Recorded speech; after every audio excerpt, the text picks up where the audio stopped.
bright, it's early. It's actually not even bright out yet. It's 5 in the morning. I'm still in prep mode, unfortunately, with the show canceled or at least missed last weekend. And I'm gonna get a back session before we head to our favorite place in the world, which is the Alila Ventana in Big Sur. We're celebrating the baby moon as well as our first year wedding anniversary. This was supposed to be a celebratory weekend and not in prep mode, but here we are. So I wanna make sure I got a quality session before we head out. They do have a gym up there, but it has very limited equipment. Nothing that you can get a quality pull session in, which is what I have today.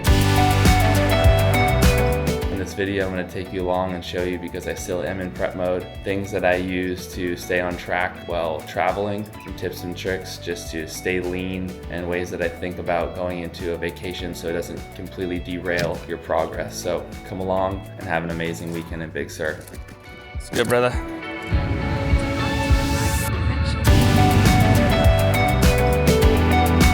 How we looking? Let me see that pregnant belly. Nice. Made it through security this time.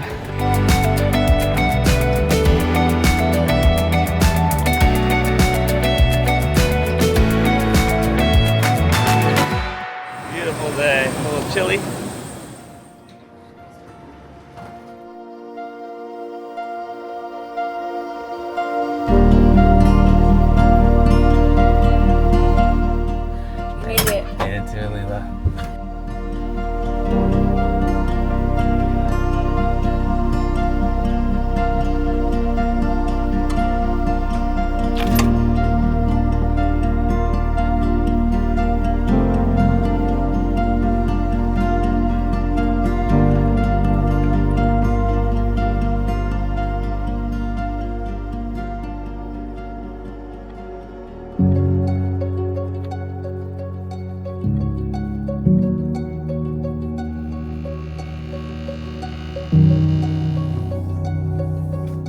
Good morning from the Redwoods, just on the patio here, enjoying a nice coffee, soaking it all in on our final day here. So I wanted to share some tips that I'm using to stay lean to the extent possible while I travel. So the first tip is I always try to choose a hotel with a decent hotel gym. In advance, I'll check out the hotel gyms. If it's between two hotels and one has a more equipped gym, I'm gonna choose that one just because it's on site, so it's that much easier to get there and get it done. I always try to prioritize training first thing in the morning, just because I found that it is that much more of a likelihood that you're gonna get it done if you prioritize that first thing. You don't have to be crazy about it or wake up all early and do it, but the longer you wait, the longer you put it off, the less likely it is to get it done. I had cardio that I put off the other night until after dinner, so I was on the treadmill at 9:30.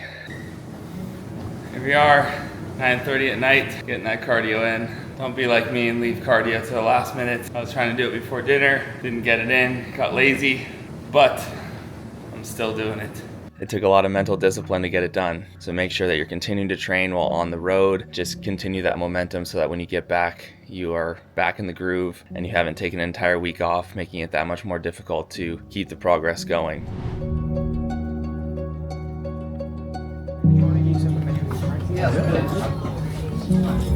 Thank you, sir. Appreciate it.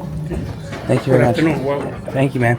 Another thing is prioritize protein. Right now, I'm drinking a protein shake. I got 2 scoops of protein in here along with an element packet. So I'm hydrating and I'm prioritizing that protein first thing. That carries over to meals as well. I offer meals that have higher protein content, a fish or a chicken or a steak with some vegetables to get me to that protein target for the day. So right now, my protein target is 250 grams of protein per day, which is pretty damn high. Most people should aim for about 1 gram per pound of body weight. I offer meals that have that higher protein content, and it just makes it so much easier. There's a lot of hidden calories in meals. With some extra scrambled eggs, hit that protein target. Power bowl, which has chicken, and I got salmon on it as well. Double up on the protein, probably a bunch of oils and stuff in here, extra calories. So prioritizing protein with the chicken and the salmon and a side of scrambled eggs. But look at this view.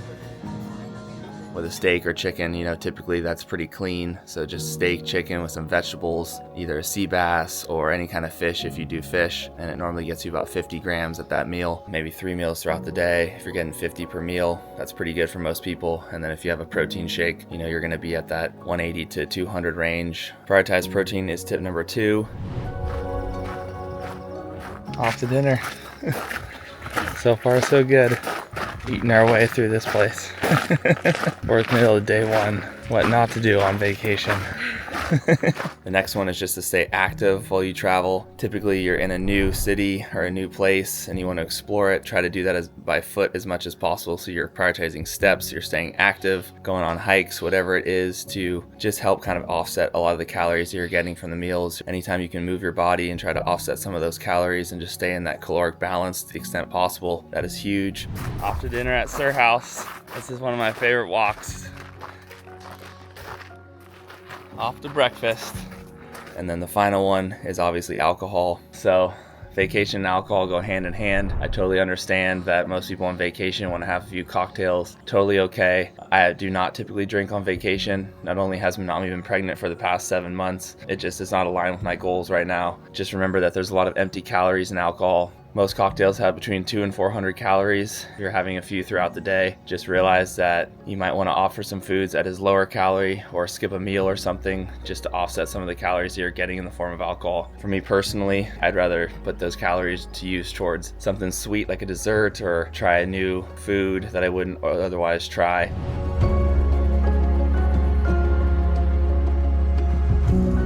Another one is just be flexible. Yesterday, we had to try the truffle pizza. I could have crushed the entire pizza. Being a little disciplined, I had 2 slices, said that's enough. I could have easily eaten the entire thing. You can still have those amazing foods. You can try them enough to get the experience, but you don't have to go all in.